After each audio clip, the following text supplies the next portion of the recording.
It's 10 a.m. on WKYT Midmorning. 4 people are found dead in a burning Louisville home. And this morning we've learned one of the victims grew up in central Kentucky. Remembering a college student who was killed in a tragic accident at Lexington's Raven Run. And for the first time in more than a decade, Lexington is home to a boys' Sweet 16 basketball championship team.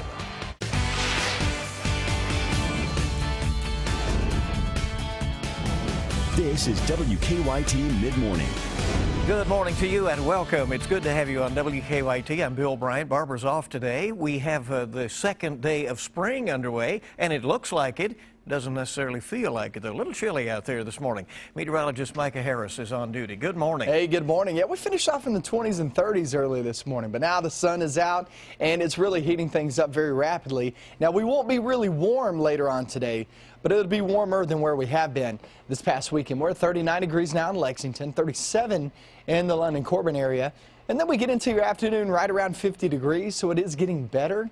Still a lot of sunshine to be had. Once we hit the next couple of days, we're going to see that warming trend really take off. And it spikes there on Tuesday and Wednesday. I'm going to show you how fast we get there and also how high we get coming up in just a few minutes. All right, Micah, thank you. We'll see you in a bit. In the news, the questions continue here at Midmorning after firefighters say they found the bodies of a husband and a wife and their 2 young children after an arson fire in Louisville. This morning, we have learned from several viewers that the woman grew up in Nicholasville. The coroner has not released the victims' names yet. Investigators say the fire was clearly arson because they found multiple fires on multiple floors. Police are not saying at this point whether the 4 people were killed before the fire started or whether they died in the actual flames. Neighbors are struggling to understand why this happened. Just the thought that, you know, yesterday they were a normal family, and then today for this to happen, I mean, our hearts go out to, and our prayers go out to the mother and the rest of their family. An extended family member says their grieving family does not think the 4 people were killed by the fire. Investigators are trying to figure out who is responsible. We'll stay on top of the story. Friends and family of a young woman who fell to her death at Raven Run over the weekend are trying to keep her memory alive. 22-year-old Katie Stewart was a student at Transylvania University, and she worked at Crank and Boom, a local ice cream shop here in Lexington. The store's owner says Stewart was full of ideas, had all kinds of potential, was fun to be around. They held a fundraiser where donations were welcome in exchange for Stewart's favorite flavors. All of the proceeds are going to Stewart's family. I know we can't bring her back, but if we can honor her and celebrate her and help her family out, I think that's the best we can do. Officials say Stewart was hiking at Raven Run Nature Sanctuary Saturday when she fell off of a cliff. Using ropes and a boat, the fire department eventually recovered her body. But while returning to shore, their boat capsized. 6 firefighters, all of them wearing life jackets, swam to shore. And a dive team was then called in to recover Stewart's body. The fire department this morning is trying to find some of its equipment that it lost in the river. Search teams are hoping to get back into the Ohio River at some point this week to look for a car that plunged into the water after a pileup on a northern Kentucky bridge. Search efforts were suspended last week because of safety concerns related to a rising and rough river. The car crashed last week. It went off the I-275 bridge between Campbell County, Kentucky and Cincinnati. Police say they have been contacted by the family of a missing person thought to have been driving the car when it toppled over the side of the bridge. State police are investigating a deadly officer-involved shooting in western Kentucky today. Troopers say they were chasing an ATV in Hopkins County when it suddenly flipped and the driver started shooting at a trooper. The trooper shot back, killing 23-year-old Dylan Whitaker of White Plains. His autopsy is set for today. The trooper has not been identified. Today, the Fayette County school system will be deciding whether to spend more than $500,000 to fix high levels of radon in 9 Lexington schools. The board will do so during a meeting tonight scheduled for 6:30 that is open to the public. For the first time in nearly 90 years, an American president is in Cuba today. It's a big step toward normalizing relations with the Cold War adversary. As Don Champion reports, President Obama has a big meeting today. After his historic landing Sunday, a busy day awaits President Obama in Cuba. This morning, he's scheduled to meet with Cuban President Raul Castro. He's also set to take part in a summit with U.S. and Cuban entrepreneurs. Shortly after arriving yesterday, President Obama and the First Lady greeted staff at the new U.S. Embassy in Havana. More opportunities for the Cuban people to improve their lives. It's all happening because of you. Every single day, you're bringing the Cuban people and the American people closer together. The president and the First Family then toured Old Havana by foot. The trip to Cuba is being called a big step toward normalizing relations between our countries. Coverage of the president's arrival on TV captivated some Cubans. Cubans here in America are also watching closely. I don't mind Obama going to Cuba. I think it's wrong for us to open relationships with Cuba unless Cuba agrees to also come to the table with things like freedom. To prove that is a priority, the White House says President Obama will meet with several Cuban dissidents, which was a prerequisite for the visit. Don Champion, CBS News.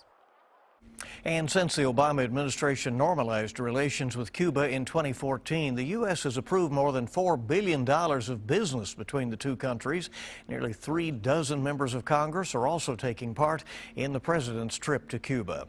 Well, 2 11-year-old Maryland boys are recovering after falling into a hole 30 feet deep in a McDonald's parking lot. A local TV station there says the boys were playing in some mulch outside the Rosedale restaurant.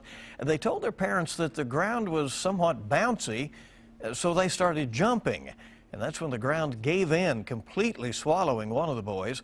One of them was able to get out. Authorities had to lower a rescuer down, though, to grab the other. I go to look down in it, and I hear somebody screaming up to me, help. So then I realized there was somebody down in there. Jumped on the phone, called 911, told them to get as many people out here as possible to save this kid. Putting mulch over a hole is not covering the hole. My brother could have died. Like, you don't understand. My brother could have lost his life. The hole is now being marked off by caution tape. Authorities have put a steel plate over the hole now to make sure that no one else gets hurt. Well, congratulations are in order for Dunbar's boys basketball team. For the first time in the school's history, the Bulldogs are Kentucky state champions. Dunbar knocked off Louisville's Doss High School team 61-52 in the boys' Sweet 16. Tavion Hollingsworth scored 20 points and was named the tournament's MVP after scoring 86 points in 4 games. This is the first time a Lexington school has won the title since Lexington Catholic did it back in 2002. It's overwhelming. It's just great and emotional. I loved every bit of it. I'm always proud to be a Bulldog, especially today. Yeah, this is, I feel so silly even crying about it right now, but it's been 20 years since we started the program back. And to be part of those first few teams and to get so close. And we were down there. I mean, we had to take this picture that Dawson's having to take right now. That's no fun.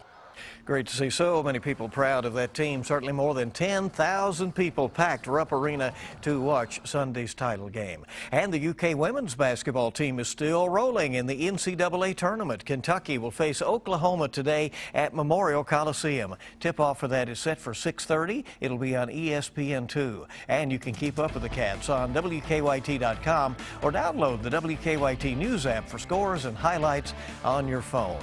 Well, it is now spring, and that means all of those pesky potholes can finally start to be filled. Until 3 o'clock today in Fayette County, crews are going to be working to try to patch up some of those potholes on I-75.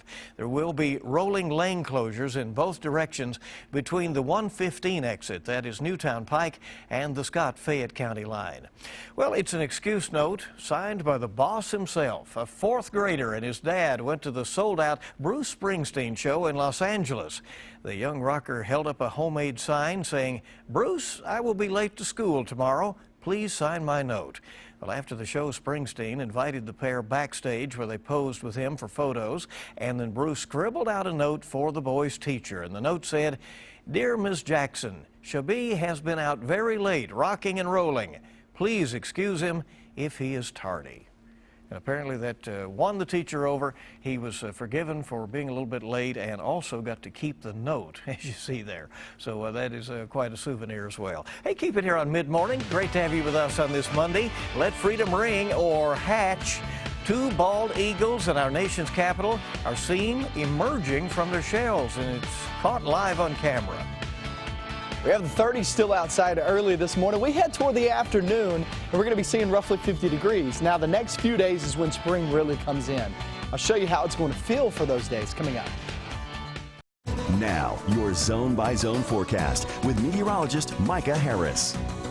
We have bright blue skies out and about, but it just doesn't feel as good as it looks. We're there in the 30s and still in some locations. You got to remember, this morning we finished off in the 20s and 30s, so it's really hard to get that to rise very rapidly, especially if that cooler air is still kind of hanging on in there. But next couple of days, you'll start to see those winds change over, and you'll really see those temperatures spike on Tuesday and Wednesday. Today, yeah, you got the 30s outside at this very moment, 39 now in Danville, 36 in Jackson, Lexington coming in the upper 30s. Then by the afternoon, we'll be right around 50 degrees, and that's not a great feel, but in the sunshine, it's not a bad feel. You got to remember, this weekend we were there in the 40s, so we're just above that, about 5 to 6 degrees higher than we were this weekend. Off into the evening, overnight, and into tomorrow morning. No problems whatsoever. 34 degrees starting off tomorrow morning. And then we head through the day. Watch this as we go through your day. Here's tomorrow at 5 p.m. Now we're talking about the 40s and 50s there during the morning and 60s there tomorrow afternoon and also Wednesday afternoon too. But it gets even better there on Wednesday than just the low 60s. Watch this, okay? Tomorrow morning starting off in the 30s and 40s. The following morning there on Wednesday morning, we're in the 40s and 50s, and that helps us jump our temperatures to the mid to upper 60s, possibly even reading a couple of 70s down south. So it's coming. Remember, we talked about this last week, how it was short-lived, 2 or 3 days, and then it's long gone. And you can see tomorrow off into Wednesday, pretty good feel. The next best chance of rain is no time soon. It actually is on Thursday. So we have a while before we actually see some rain move on in. Showers and thunderstorms will get going on that day as that front passes on through. It's not an extremely strong front, meaning I don't expect any severe weather at this moment. Now, if it comes in at a different time, maybe that might change things. But for right now, it's more of just showers and a few rumbles of thunder as this passes on through. Then Friday and Saturday looks good. But then Sunday, here comes another rain chance. Only 2 out of the 5 days really with rain chances in the forecast. And 2 of those days are actually just below average. So for the most part, this is a typical spring forecast and the next 7 days. We just had that atypical warm early in the month. Right. We got a little used to that. Spoiled us a little bit. That's right. Exactly right. Well, here's the word. Then there were 2. Both baby bald eagles have now hatched from their shells at the U.S. National Arboretum in Washington. Their debuts were captured live on the DC Eagle Cam. Bald eagle mom and dad, also known as the President and the First Lady, nested in a tulip poplar tree at the Arboretum back in 2014. The American Eagle Foundation says it is the first time in almost 70 years that a bald eagle nested in that location. And so the new arrivals are here. Symbols of our country, certainly. A lot of fascination with that. Well, it's Batman versus Superman on the red carpet, and a rock and roll legend draws a crowd at a New York hospital. Suzanne Marquez has your eye on entertainment. Rock star Roger Daltrey got a special welcome at a New York cancer hospital. The Who frontman helped launch a special facility for teenagers and young adults. The band donated $1 million to the Memorial Sloan Kettering Cancer Center to develop the space. A new film opens a window into the complex issues of autism. The title character in Jane Wants a Boyfriend is on the high-functioning end of the spectrum. Actress Louisa Krause studied Asperger's disease and consulted with experts to prepare for the role. I wanted to do it because I wanted to be a part of telling this story, and I wanted to walk in Jane's shoes, and I felt like I was so glad that I got to play her. Eliza Dushku plays her older sister who agrees to help Jane find a date. We are who we are, and you just accept and love the uniqueness and the individual. The movie opens in limited release on Friday and will be available on demand. Superheroes landed in New York for the red carpet premiere of Batman vs. Superman: Dawn of Justice. Ben Affleck and Henry Cavill are dueling heroes in their first big screen matchup. Batman's got an attitude problem, so he's going to have a problem with everyone. Oscar winner Amy Adams stars as Lois Lane. The film opens on Friday. And that's your Eye on Entertainment. Suzanne Marquez, CBS News, Los Angeles. All right, here we are in spring now, looking to brighten up your landscape. We have some spring planting advice coming up next on WKYT. And tomorrow night's Mega Millions jackpot is $30 million. And Wednesday night's Powerball jackpot is $90 million. We'll be right back on Mid-Morning. Welcome back in, and it's mid-morning on WKYT. Spring has now officially sprung and trees are blooming, lots of color popping. So what should you plant and when? Richard Weber's here. He's owner of Springhouse Gardens with some spring planting advice. Good to see you. Thanks for coming. Hey, you're welcome. Thanks for inviting me. It was just, I mean, we had the good weather for a couple of weeks, but just all of a sudden, blooms everywhere, It's right? been fantastic, but you do have to kind of worry a little bit about some of these trees and some other plants because it gets really warm, then it gets cold. People are seeing and commenting on all these magnolia trees that are blooming. They're one of the ones that is kind of susceptible to these ups and downs of cold weather. The typical tree magnolia that you're seeing, a lot of people call it a tulip magnolia. Right. We call it in the landscape business a saucer magnolia, but they have these kind of smaller pink and white flowers, but there's lots of new varieties of those. Look at the size of this one. It's called Felix Jury. We've also got one that's called Black Tulip, which is this one, and there's other types of magnolias that are very, very popular, but you need to site them in the proper place, which means more on the east or the northern side of your house or property so that they're not getting heated up too early and then getting that cold freeze. Well, that's interesting because if it gets cold, they're just going to kind of wither, right? Yeah, well, the plants are going to be fine. The flowers are going to turn to mush. But there are plants that you can put in the ground and not worry about whether it's 50 degrees one day and 25 the next. And we've talked about these in years past, but these are called Lenten Roses. And it's kind of fun to talk about them during the season of Lent because that's when they're up and growing. And they have these kind of nodding flowers or some that are kind of looking up at you. But these things, you can plant them wherever you would plant a hosta or a fern. They're more of a shade plant. And they come up and they bloom starting in March into April and finish up in May. So they're pretty hardy. Extremely hardy, easy to grow here in Kentucky. So if you're looking for a perennial plant that comes back year after year, look for Lenten Roses. Or if you just want some annuals and you've got that itch and you've got to have some color.